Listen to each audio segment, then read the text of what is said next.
मैं अधिवक्ता ऋषिकेश मिश्रा स्वागत करता हूं अपने YouTube channel advocate Rishikesh Mishra में। आप सभी लोगों के लिए जो एमएसएमई के लिए पात्र हैं और जो एमएसएमई में रजिस्ट्रेशन कराना चाहते हैं, अभी तक जो उद्योग आधार के नाम से जाना जाता था, उससे संबंधित एक बहुत बड़ी खबर हमारे सामने है। तो ये इकोनॉमिक टाइम्स हमारे सामने पेज खुला हुआ है, जिसमें बताया गया है कि new process for MSME registration begins July 1 onwards, यानी 1 जुलाई 2020 से जो उद्योग आधार का रजिस्ट्रेशन होता था उसमें कुछ बदलाव किए गए हैं। तो देखते हैं उसमें किस हिसाब से बदलाव किए गए हैं। ये हाइलाइट्स हमें बताया गया है। Udyam registration can be filed online based on self declaration with no requirement for document of proof bearing Aadhaar. तो अभी तक जिसको उद्योग आधार के नाम से हम जानते थे, उसे अब उद्यम शब्द के नाम से संबोधित किया गया है। सरकार का यह कहना है कि उद्यम शब्द विनिर्माण क्षेत्र और सेवा क्षेत्र को ज़्यादा अच्छी तरीके से प्रदर्शित कर रहा है। उद्योग आधार जिसमें इस तरीके से प्रदर्शित नहीं कर पा रहा था, तो उद्योग आधार की जगह अब उद्यम रजिस्ट्रेशन शब्द का प्रयोग किया गया है। Udyam registration has also been fully integrated with the IT and GST system. जो उद्यम रजिस्ट्रेशन इस समय 1 जुलाई से शुरू होगा, वह इनकम टैक्स डिपार्टमेंट और जीएसटी से पूरी तरीके से एसोसिएट होगा। इनकम टैक्स में जो हमारा डाटा है और जीएसटी में जो हमारा डिटेल है, वह ऑटोमेटिकली हमारे उद्यम रजिस्ट्रेशन में आ जाएगा। Nirmala Sitharaman in May announce the change in definition of MSME as part of the relief package for the industry amid the corona virus outbreak. तो कोरोना वायरस के दौरान निर्मला सीतारमन जो हमारी वित्त मंत्री हैं, उन्होंने एमएसएमई की डिफिनेशन में कुछ बदलाव किए थे और टर्नओवर को बढ़ा दिया था।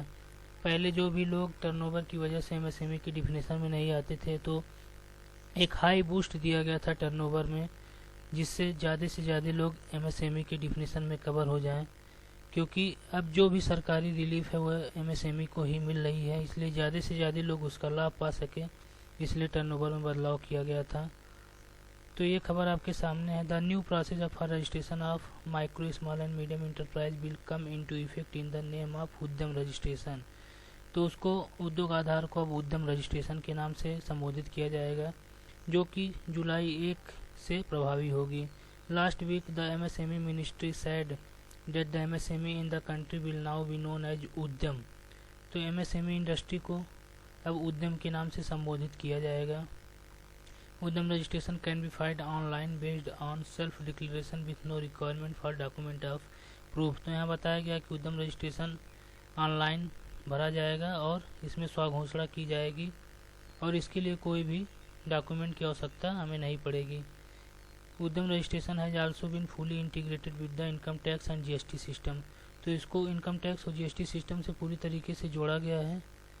Businesses which have the EM Entrepreneur Memorandum or उद्योग आधार Memorandum other registration issued by the authority under the MSME Ministry will have to re-register themselves। यह बहुत ज़रूरी है। अभी तक 30 जून 2020 तक जितने भी लोगों का उद्योग आधार में रजिस्ट्रेशन हुआ है, उनको इस उद्यम रजिस्ट्रेशन में री-रजिस्टर्ड दमसेल्फ फिर से रजिस्ट्रेशन कराना पड़ेगा। अपना पहले का जो उद्योग आधार मेमोरेंडम यूएएम नंबर है, उसको मेंशन करते हुए बिल्कुल नए तरीके से फिर से री रजिस्टर करना होगा, क्योंकि पहले जीएसटी सिस्टम और आईटी सिस्टम से वो एसोसिएट नहीं था, तो वो डाटा वहाँ सरकार नहीं ले पा रही थी। अब उसको एसोसिएट कर दिया गया है, तो फिर से री रजिस्टर करने पे वो डिटेल वहाँ पे उठा लेंगे। Finance minister Nirmala Sitharaman in May announce the change in definition of MSME part of the package of the industry covid outbreak. The new definition classifies, ये बताया गया टर्नओवर के हिसाब से किस हिसाब से क्या रहेगा। तो चलिए हम दिखाते हैं कि एमएसएमई पोर्टल पे किस हिसाब से काम होगा। ये हमारा एमएसएमई का पोर्टल है udogadhar.gov.in, जो अब नए लिंक से खुलेगा। यहाँ लिखा है वेलकम टू रजिस्टर्ड हियर। जो नए लोग रजिस्टर्ड होंगे वह इस ऑप्शन का प्रयोग करेंगे। तो इसमें आपको आधार नंबर दे देना है और नेम ऑफ एंटरप्रेन्योर जो उद्यमी है उसका नाम यहाँ। उसके बाद वैलिडेट एंड जनरेट ओटीपी कर देंगे। तो आधार कार्ड पे जो मोबाइल नंबर दर्ज होगा उस पर ओटीपी चली जाएगी और ओटीपी के बाद आपका पूरा फॉर्म खुल के आपके सामने आएगा। उसको आप भर देंगे। उसमें ज़्यादा कुछ सूचना नहीं देनी है, आप अपना आधार नंबर डालेंगे और पैन नंबर डालेंगे, तो पैन नंबर डालने से ही आपका जीएसटी और इनकम टैक्स से डाटा ऑटो फिल हो जाएगा। और यू कैन री रजिस्टर्ड हियर, जिनका पहले से उद्योग आधार बना हुआ है वो यहाँ इस ऑप्शन का प्रयोग करेंगे। तो इसमें बताया गया योर उद्योग आधार नंबर, जो यूएम नंबर पहले मिला था आपको ये मेंशन करना है, ना कि आधार कार्ड का नंबर मेंशन करना है। ओटीपी ऑप्शन के लिए 2 ऑप्शन है, OTP on mobile as field application, जो मोबाइल नंबर आप उद्योग आधार लेते समय दिए थे उसके लिए इस ऑप्शन का प्रयोग करेंगे, और जो ईमेल आप भरे थे उसके लिए इस ऑप्शन का प्रयोग। तो दोनों में से कोई भी एक ऑप्शन का प्रयोग करके आप इसको कर सकते हैं। यह जो वहाँ से उनका अधिसूचना जारी हुआ था उसकी कॉपी है। तो इसमें बताया गया है कि 1 जुलाई 2020 से है अधिसूचना प्रभावी हो जाएगी। इसमें बताया गया है 1 जुलाई 2020 से सूक्ष्म, लघु और मध्यम उद्यम के रूप में वर्गीकरण के लिए कतिपय मानदंड अधिसूचित करती है, फाइल करने के प्रारूप और प्रक्रिया निर्दिष्ट करती है। तो इसमें उद्यमों का वर्गीकरण बताया गया है, सूक्ष्म, लघु और मध्यम 3 उद्यम इसमें आते हैं। तो जहाँ जो हमारी प्लांट और मशीनरी लगी हुई है उसकी कीमत 1 करोड़ रुपए से अधिक नहीं है, और जो टर्नओवर हम कर रहे हैं पूरे साल में वो 5 करोड़ रुपए से अधिक नहीं है, तो उसको सूक्ष्म उद्यम के नाम से, जिसको माइक्रो इंटरप्राइज कहते हैं, संबोधित करेंगे। स्मॉल इंटरप्राइज में हमारे प्लांट एंड मशीनरी की कीमत जो है वो 10 करोड़ रुपए से अधिक नहीं होनी चाहिए, और हमारा सालाना टर्नओवर 50 करोड़ रुपए से अधिक नहीं होना चाहिए। और मीडियम इंटरप्राइज जो है उसमें जो हमारी प्लांट एंड मशीनरी है वो 50 करोड़ रुपए से अधिक की नहीं होगी, और जो हमारा टर्नओवर है वह 250 करोड़ रुपए से अधिक नहीं होगा, यानी 250 करोड़ तक हमारा टर्नओवर आएगा, वो मीडियम इंटरप्राइज के नाम से आएगा। तो बहुत ज़्यादा टर्नओवर हो गया है, ज़्यादा से ज़्यादा लोग अब इसमें शामिल हो सकते हैं।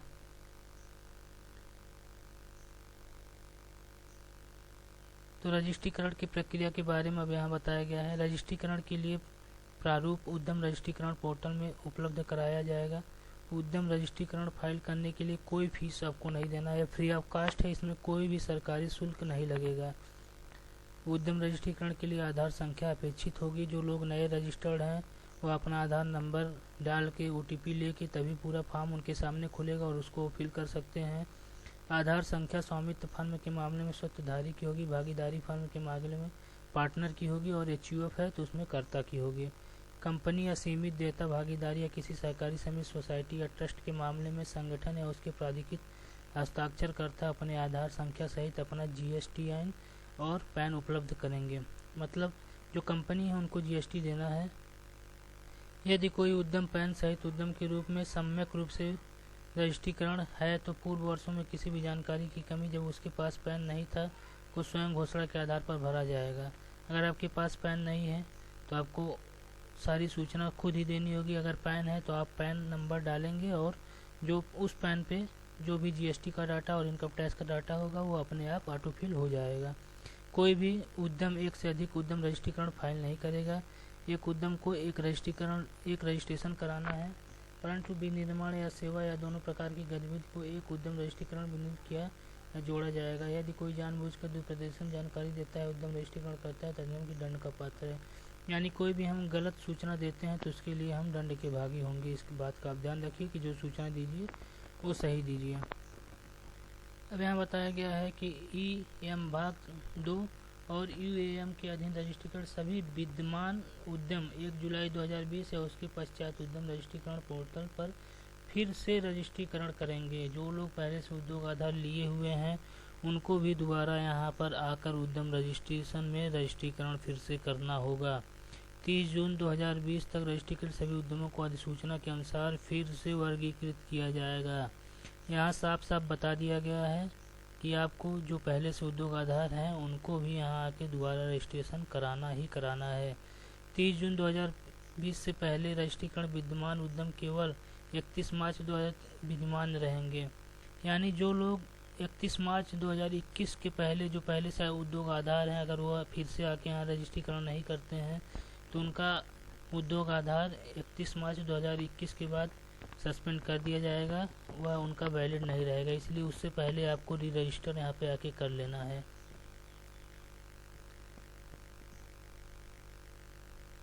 यह सब सूचना दी गई है जो आप पहले भरे हुए हैं उसको दोबारा यहाँ भर सकते हैं। उद्यमों की सुविधा और उनकी शिकायतों का निवारण किस प्रकार से किया जाएगा, तो उसके बारे में यहाँ पे जानकारी दी गई है।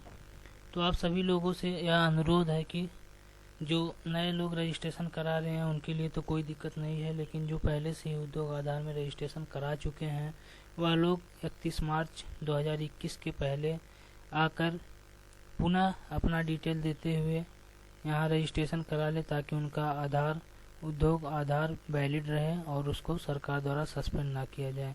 क्योंकि जो भी लाभ आप उस पर लेंगे, अगर उद्योग आधार आपका वैलिड नहीं रहेगा तो आप उस लाभ से वंचित हो जाएंगे। बहुत बहुत धन्यवाद।